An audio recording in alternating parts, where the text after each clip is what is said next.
പ്രിയപ്പെട്ടവരെ, നമ്മുടെ മാതാപിതാക്കളെ, സഹോദരി സഹോദരന്മാരെ, നമ്മുടെ കൂട്ടുകാരെയൊക്കെ വിഷ് ചെയ്യാൻ, നമ്മുടെ ബർത്ത്ഡേയിൽ, ജന്മദിനത്തിൽ വിഷ് ചെയ്യാൻ പറ്റിയൊരു വചനമാണ് അച്ഛൻ നമുക്ക് പറഞ്ഞു തരിക. സംഖ്യയുടെ പുസ്തകം 6-ാം അധ്യായം 24, 25, 26 തിരുവചനങ്ങൾ.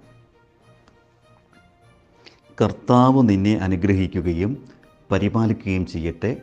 അവിടുന്ന് നിന്നിൽ പ്രസാദിക്കുകയും നിന്നോട് കരുണ കാണിക്കുകയും ചെയ്യട്ടെ. കർത്താവ് കരുണയോടെ കടാക്ഷിച്ച് നിനക്ക് സമാധാനം നൽകട്ടെ.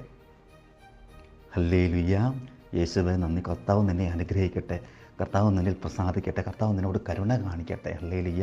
പ്രിയപ്പെട്ടവരെ, ഇത് വലിയൊരു സ്പിരിച്വൽ ബൂസ്റ്റിംഗ് ആണ്. നമ്മുടെ പ്രിയപ്പെട്ടവർക്ക് ജന്മദിനത്തിൽ വിഷ് ചെയ്യുമ്പോൾ ഈ വചനം അങ്ങോട്ട് പറഞ്ഞ് അവരെ വിഷ് ചെയ്യുക. ഇത് വലിയൊരു ആത്മീയ ഉണർവ് അവർക്ക് നൽകും.